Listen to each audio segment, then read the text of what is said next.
Genesis chapter 32. Jacob also went on his way. The angel of God met him. Jacob saw them. He said, "This is the army of God." So he named that place Mahanaim.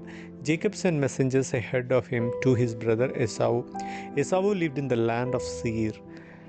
It was also called the country of Edom. Jacob told the messengers what to do. He said, "Here is what you must tell my master Esau.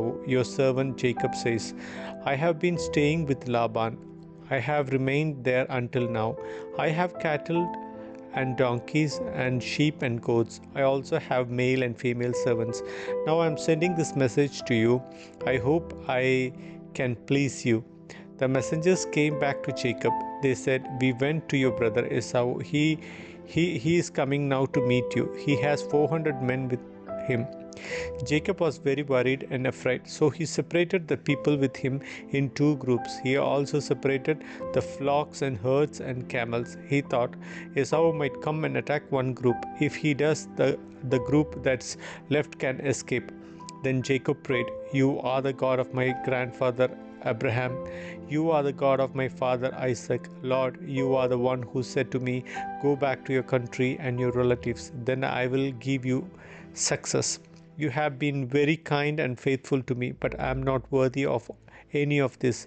When I crossed this Jordan River, all I had was my walking stick, but now I have become two camps. Please save me from the hand of my brother Esau. I am afraid he'll come and attack me and the mothers with their children. But you have said, 'I will surely give you success. I will make your children as many as the grains of the sand on the seashore. People will not be able to count them.'" Jacob spent the night there. He chose a gift of his brother Esau from what he had with him. He chose 200 female goats and 20 male goats. He chose 200 female sheep and 20 male sheep. He chose 30 female camels with their little ones. He chose 40 cows and then 10 bulls. And he chose 20 female donkeys and 10 male donkeys. He put each herd by itself. Then he put his servant in charge of them. He said to his servants, "Go on ahead of me. Keep some space between the herds." Jacob spoke to his servant who was leading the way. He said, "My brother Esau will meet you. He'll ask, 'Who is your master? Where are you going? And who owns all these animals in front of you?' Then say to Esau, 'They belong to your servant Jacob. They are a gift to you from him, and Jacob is coming behind us.'" He also spoke to the second and third servants. He told them and all of the others who follow the herds what to do. He said, Say the same thing to Esau when you meet him. Make sure you say, 'Your servant Jacob is coming behind us.'" Jacob was thinking, "I'll make peace with him with these gifts I'm sending on ahead. When I see him later, maybe he'll welcome me." So Jacob's gift went on ahead of him, but he himself spent the night in the camp.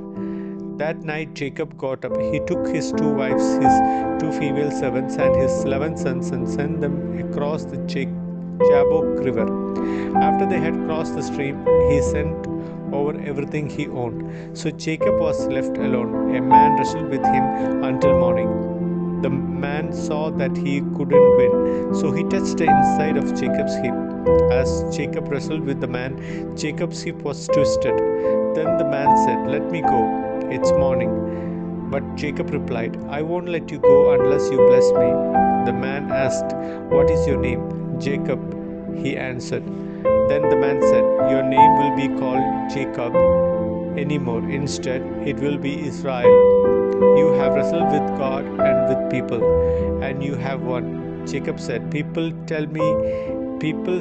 Jacob said, "Please tell me your name." But he replied, "Why do you want to know my name?" Then he blessed Jacob there. So Jacob named the place Peniel. He said, "I saw God face to face, but I am still alive." The sun rose above Jacob. As he passed by Peniel, he was limping because of his hip.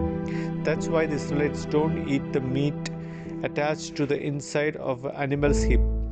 They don't eat it to this day. It's because the inside of Jacob's hip was touched. Genesis chapter 33. Jacob looked and saw Esau coming with his 400 men. So Jacob separated the children. He put them with Leah, Rachel, and two female servants. He put the servants and the children in front. He put Leah and her children next. And he put Rachel and Joseph last. He himself was on ahead. As he came near his brother, he bowed down to the ground 7 times. But Esau ran to meet Jacob. He hugged him and threw his arms around his neck. He kissed him, and they cried for joy. Then Esau looked around and saw the women and children. Who are these people with you? He asked. Jacob answered, They are the children God has so kindly given to me.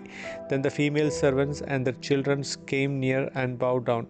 Next, Leah and her children came and bowed down. Last of all came Joseph and Rachel. They bowed down too. Esau asked, Why did you send all these herds I saw?